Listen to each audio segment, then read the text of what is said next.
बानी को अगर वहाँ पर कोई मुश्किलात हैं तो बताएं, बैठ के बात कर। मैं आज फिर कहता हूँ, आए बैठ के बात करें। पाया हकारत से न सिर्फ मेरी उस पेशकश को कराया गया कि हमने चार्टर ऑफ डेमोक्रेसी पर इत्तेफाक किया था, आए आज चार्टर ऑफ इकोनॉमी के ऊपर इत्तेफाक करते हैं। आए बैठे मुल्क को आगे लेके जाने के लिए, मुल्क की तरक्की और खुशहाली के लिए आए बैठे मिलकर पाकिस्तान के बेहतरी के लिए बैठ के बात करें। इसके अलावा कोई चाराकार। अगर बानी पीटीआई को जेल में मुश्किलात हैं तो आए बैठकर बात करें और मामला तय करें। वज़ीर आज़म की तहरीक इंसाफ को बातचीत की दावत, कहा हम अंडर ट्रायल थे तो ज़मीन पर लिटाया गया, अद्वियात बंद की गई थी, अपनी ज़ाती तकलीफ पर रोना नहीं रोना चाहता, नहीं चाहते कि इनके साथ वो ज़्यादती हो जो हमारे साथ हुई। चार्टर ऑफ इकोनॉमी पर इत्तेफाक की दावत को ठुकराया गया। आज हम एक दूसरे से हाथ मिलाने को तैयार नहीं। ये तलखियाँ इस हद तक पहुँच गई कि इसका जिम्मेदार कौन है?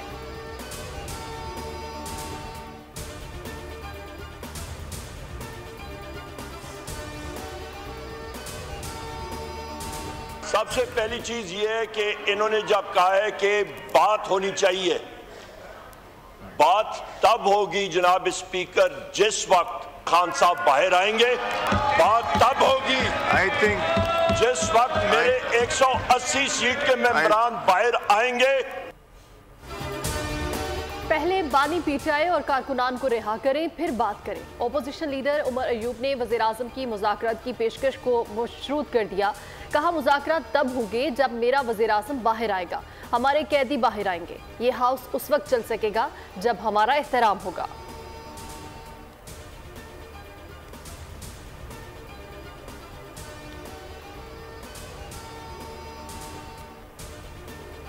आप समझते हैं कि जो ये बजट है ये अवाम दोस्त बजट होगा? हर हुकूमत कहती है हम अवाम बजट है, लेकिन मुल्क का बड़ा हो गया। ऐसा मुल्क में सियासी अदम इस्तेहकाम को कम करने के लिए, माशी अदम इस्तेहकाम को कम करने के लिए हुकूमत और अपोजिशन नुमा एक साथ क्यों नहीं बैठते? वो कोई मसला नहीं है, लेकिन एस्टेब्लिशमेंट सियासत से बाहर हो जाए तो खैर हो जाए। इस्टेब्लिशमेंट सियासत से बाहर हो जाए तो सब खैर हो जाएगी। हुकूमत समझती है अवाम दोस्त बजट है, मगर मुल्क का कबाड़ा हो गया है। मौलाना फजलुर रहमान की साफियों से खुसूसी गुफ्तगू, का अक़लियत हुकूमत कर रही है, पीपल्स पार्टी हुकूमत का हिस्सा नहीं। ये ऑपरेशन अज़्म इस्तेहकाम नहीं, अदम इस्तेहकाम होगा। मैंने मशवरा दिया कि पंगा ना ले। पूछा गया पंगा किसे कहते हैं, बता दिया कि ये लेने से पता चलता है।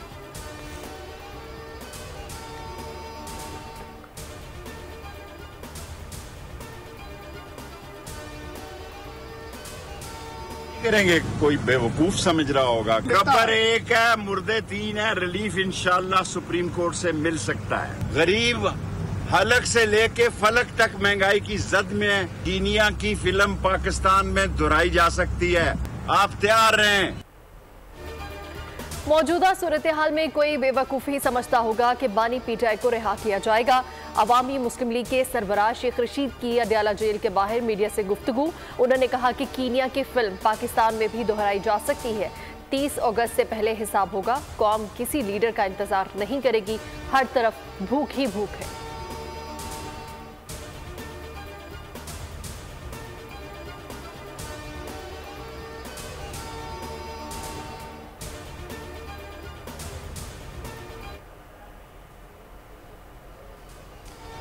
वज़ीर आज़म शहबाज शरीफ से एमकेएम की मुलाकात। रिटेलर पर सेल टैक्स 18% से कम करने का मुतालबा। कराची पैकेज और KFOM मंसूबे के लिए फ़ंड बढ़ाने पर जोर। वज़ीर आज़म की वफाकी मंसूबों के फ़ंड बढ़ाने की यकीन दहानी। मीडिया से गुफ्तगू में मुस्तफ़ा कमाल ने कहा कि टैक्स में इजाफे का बोझ सिर्फ टैक्स देने वालों पर बढ़ा। पाकिस्तान के हालात आज पेचीदा हैं, चैलेंजेस का मुकाबला रिवायती बजट से नहीं हो सकता।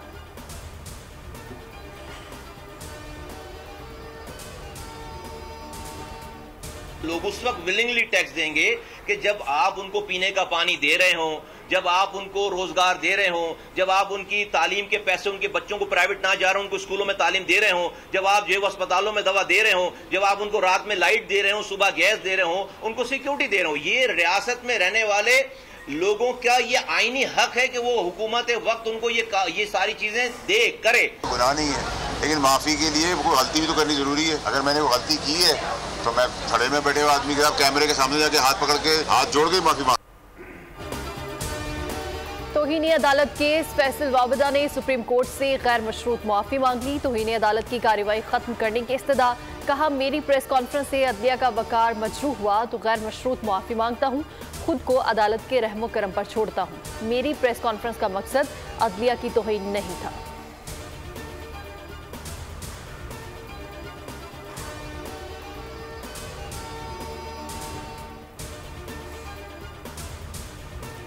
अमरीकी नुमाइंदगान की करारदाद इंतखाबी अमल से अधूरी वाक़फ़ियत जाहिर करती है। पाकिस्तान का शदीद रद्द अमल। तर्जुमान दफ्तर ख़ारजा का कहना है कि पाकिस्तान दुनिया की दूसरी बड़ी पार्लिमानी और 5वीं बड़ी जमहूरियत है। करारदाद की मंजूरी का वक्त और मतन पाक अमरीका दो तरफा ताल्लुकात की मुस्बत जहतों से मुताबिकत नहीं रखता। वज़ीर दफ़ा ख़ारजा आसिफ ने कहा कि करारदाद एक ऐसे मुल्क की जानिब से सामने आई जिसने 20वीं सदी में मुंतखब जमहूरी हुकूमतों के तख्ते उल्टाए। ख़ारजा आसिफ ने अमरीका को आईना दिखाते हुए कहा कि क्यों ना अक़वाम मुत्तहिदा से अमरीकी इंतख़ाबात में धांधली की तहकीकात के लिए कहा जाए।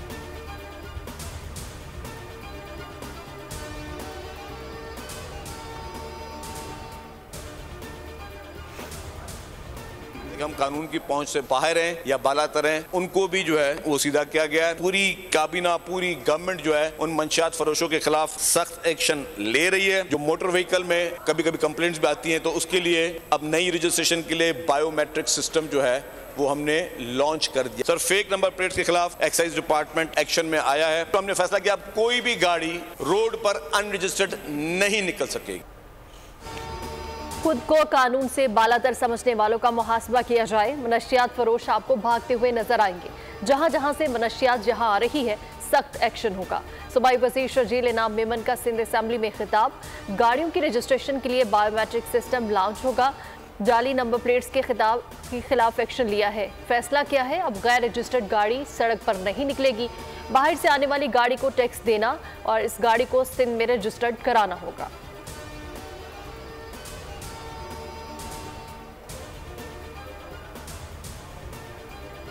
सर, मैं तवज्जो चाहती हूँ आपकी। स्पीकर साहब सर, आपकी तवज्जो चाहती हूँ। जी प्लीज सॉरी, वो मल्टीटास्किंग। सर, मेरा इशू है कि मेरे लीडर ने मुझे आंखों में आंखें डाल के बात करनी सिखाई है। अगर मुझसे आई कांटेक्ट नहीं होगा तो मैं बात नहीं कर सकती। सर, ऐनक पहन ले सर। तो सर, अगर आप मुझे सुनेंगे नहीं तो फिर मैं बात नहीं कर सकूंगी। सुन लूंगा, देखूंगा नहीं। आई कांटेक्ट खवातीन के साथ अच्छा नहीं लगता।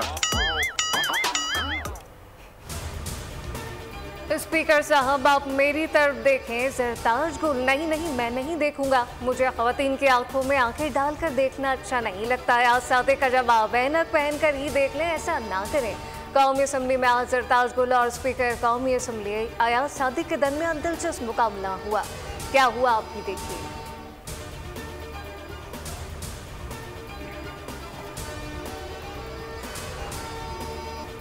दिन भर सूरज ने कहर बरसाया, फिर कुदरत को रहम आया। कराची के मज़ाफाती इलाकों में बादल बरस पड़े, तेज आंधी आई, गर्द आलूद हवाएं भी चली। Federal B area, Ayesha Manzil, water pump, Gulistan Johar, Hasan square, university road, Landhi, Korangi, Ibrahim Hyderi, Baldia, Orangi town, naval colony, Hub road पर भी आंधी। कराची में कल और जुमे को गरज चमक के साथ बारिश का इम्कान।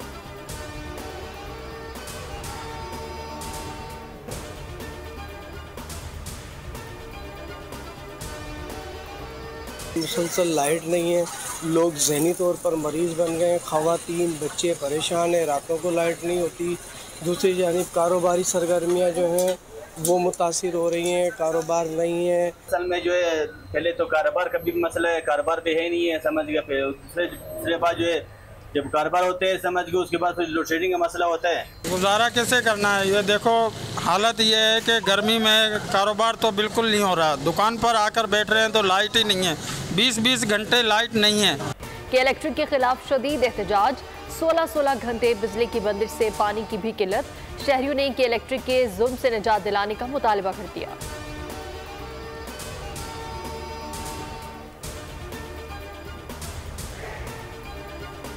कराची को सूबाई हुकूमत के बाद विफाक ने भी नजरअंदाज कर दिया। सूबाई हुकूमत शहर से लेना जानती है, देना नहीं जानती। अमीर जमात इस्लामी कराची मनम सफर कर धरने के शुरा से खिताब, कहा कि लोग हीट वेव की नजर हो रहे हैं। नलकों में पानी नहीं आता, टैंकर के जरिए पानी बेचा जाता है। कोई कातिल के इलेक्ट्रिक को लगाम डालने के लिए तैयार नहीं। पीपल्स पार्टी और MQM ने कराची के अवाम के हुकूक ग़ज़ब किए। बिजली के बिल पूरे लिए जाते हैं लेकिन लोड शेडिंग जारी है।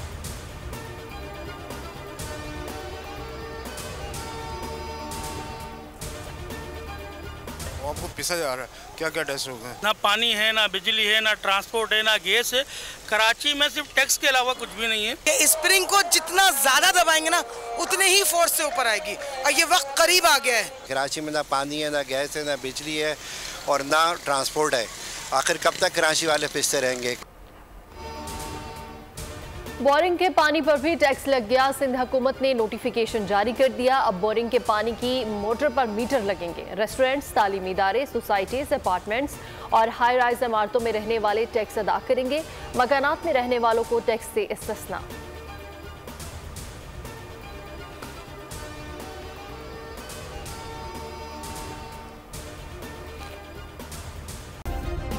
सब्सक्राइब करें और बेल दबाएं ताकि कोई खबर रह न जाए।